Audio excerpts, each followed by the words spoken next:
Hello guys, welcome back to Scrap Mechanic. It's me, Sparks, and I've been having a little bit of fun with logic gates. Look at this. Boop. So I noticed that obviously these little logic gates, they light up when the condition that they are set for matches. And all I did was connect each one up to a timer for the shortest delay possible, which is 1 tick or 0.25 seconds. And then connect that timer to the next timer like this. So effectively you get this sort of delayed little beam of light. Now if you put these into a grid, you get this. And what you can then do is actually create scrolling text. So over here I've got the character A is printed when you push this button. So what I thought we'd do today is actually show how I did this and actually make a system where we can write out whatever we want and have it loop along this marquee text. I think that could be fun. So we're going to build another one of these to show you how this works, because it's made out of a couple of interesting parts, and then we're going to tear it out and change how we actually do this. So first of all you need a button, so we're going to do the character B next, a capital B. Okay, so we start off with our button for the B character, and we get an AND gate. Stick a timer on top of that, set it to the shortest duration possible, 1 tick, because this all of these timers back here are set to 1 tick. It'll scroll across 1 tick at a time. So we want to create a 1 tick pulse so that we don't send a pulse through that lights up 2 in a row, so it only does 1 row at a time. So what we're doing here is basically creating a pulse limiter.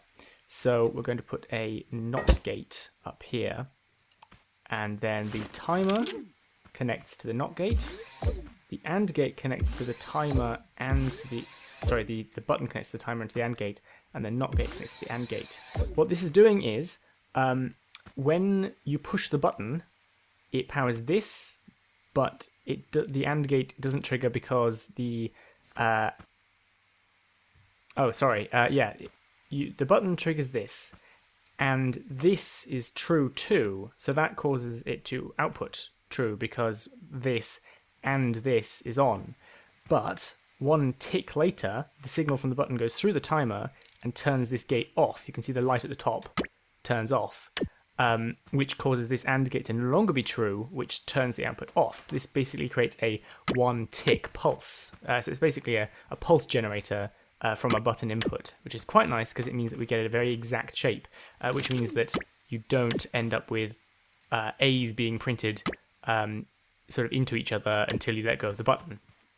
Then after that, all we do is actually create the characters a line at a time. So for the B, our first character, we're just going to use an OR gate here. Our first character is, for a B, is just a straight line. So we're going to connect this gate to all of these, like so.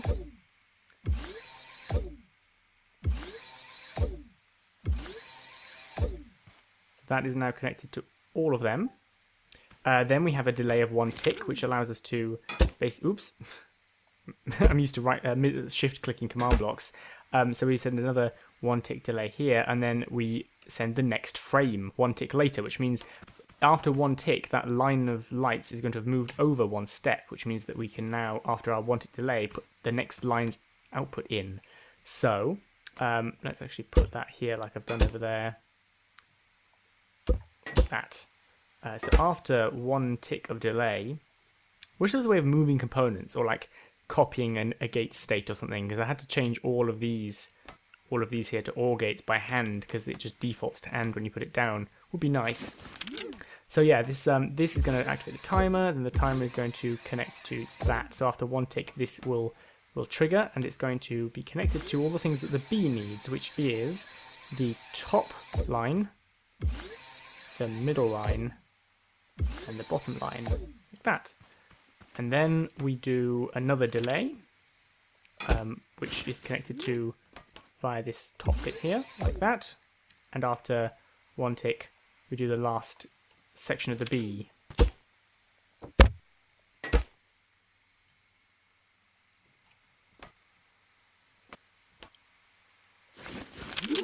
Which is that to that one there, and that one there. So now, if we push this button, we should get a B. Oh, I forgot to connect our logic gate to the output. There we go. That's an E, but yes, let's connect this timer to the final output there. But you can see how we can make different letters using this. There we go. That's a nice B. And we can hold it down. We can press an A to do an A still. It's pretty neat.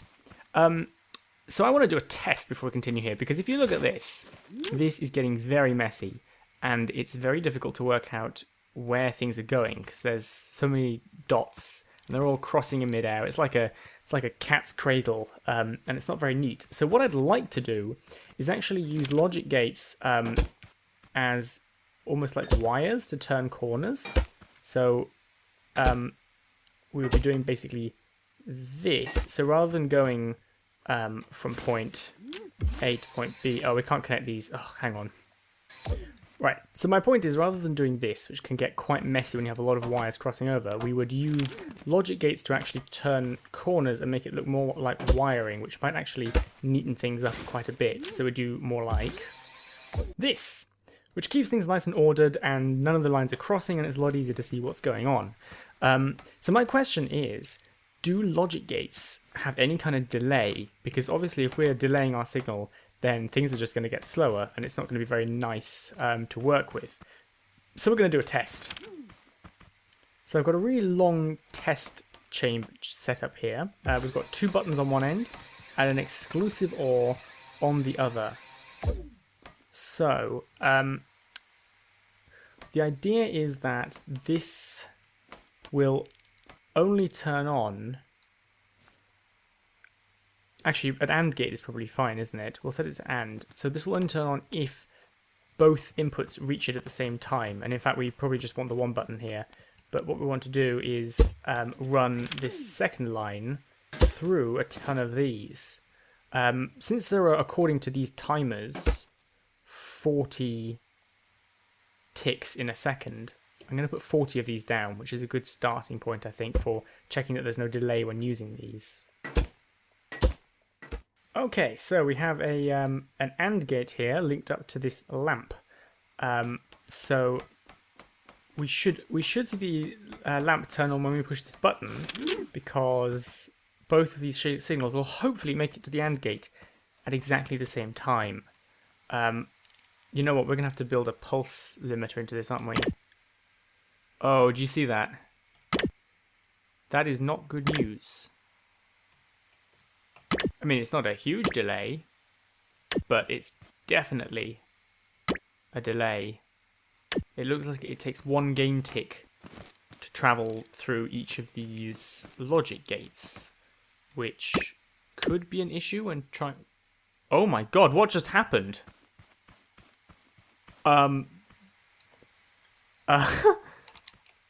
Hi? No idea you can just join like that. That is so weird.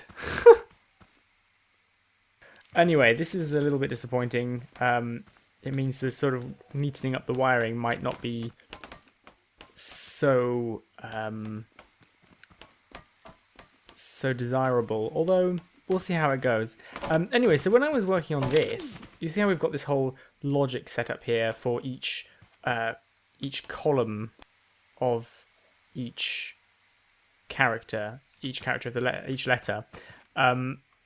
What we're actually duplicating a lot here. If you look here, the first and last line of the A and the first line of the B are all identical. So what we have is an output. Oh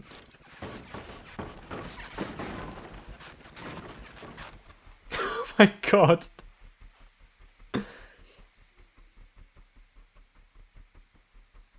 An output that is duplicated. So this one here is exactly the same as this one here. So really we are actually creating a lot more mess here with wires than we need to.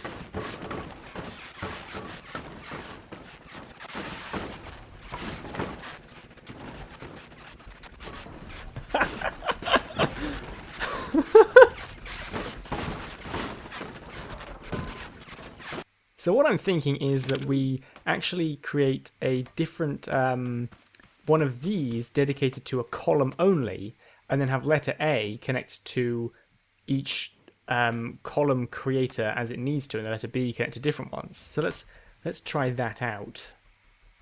Oh god, I think I recognize those. I think they make a lot of noise. I think he's here to troll me, and that is all he will be doing.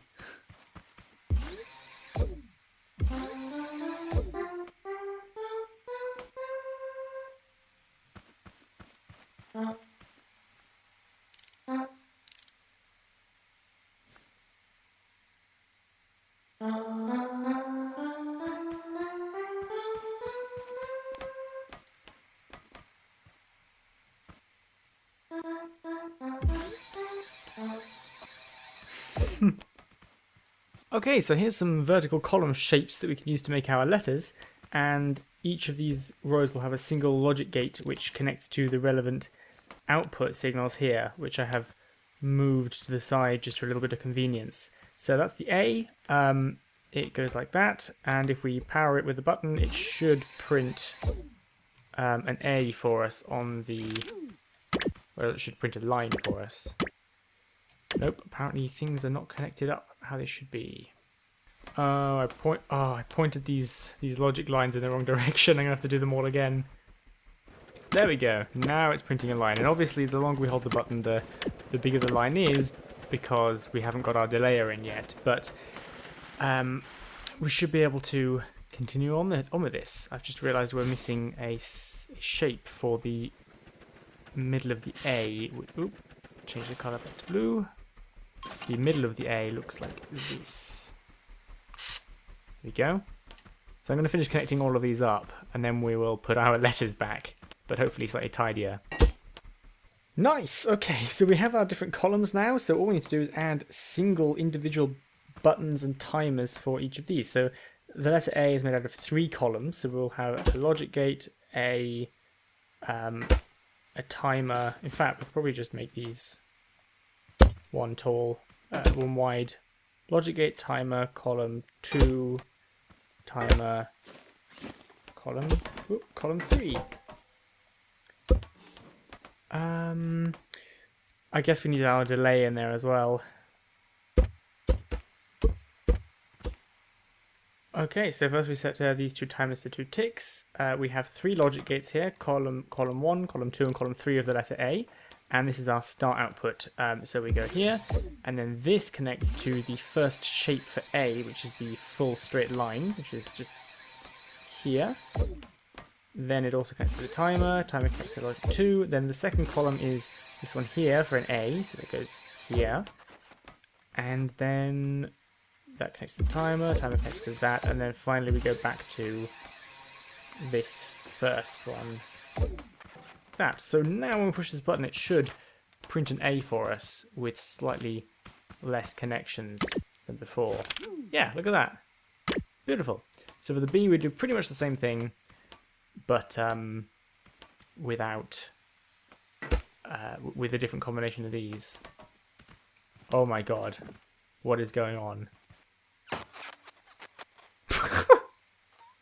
That's a great sound effect. B. Yay! Okay, so then it's just a case of basically replicating that for the different characters that we want to be able to appear on this scroller. And then what we can do is, say we want our message to... Get rid of this a second. So say we wanted to print the message ABBA to the screen. We can do it using this. So we connect our first character to A. Ooh, hang on. Let's replace these switches with a gate so that we can actually access them properly. Oh, okay. Okay, so for ABBA, that would be A, B, B, A, ABBA. Then the timer has to be a tick for the width of the character. So A is 3 characters long, and then we want a space between, so we'll make it 4, which should mean that there is a time before the next character prints. So that's A. Then we need another 4 tick delay before the B, and the same for the last A. A, pause, B, pause, B, pause, A. I think that should work. Should print ABBA. It didn't work. I keep doing this. I don't connect my pulse generator to my output. There we go. Okay. I'm so bad at connecting parts of my logic together. There we go. Okay.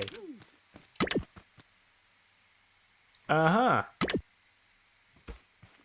Well, I've been connecting a pulse generator to a pulse generator. This is just for this switch here. So actually we want to move these so they don't go to that, which is just to the pulse generator, is to go to this, which is the actual A.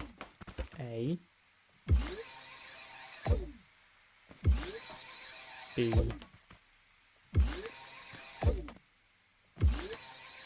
B.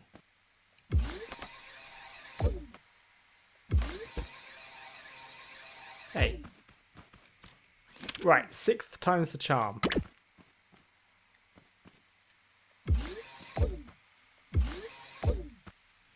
Okay, I swear everything's connected now.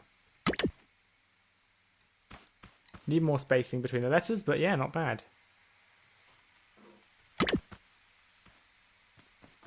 Nice! There seems to be a little bit of bleeding, maybe?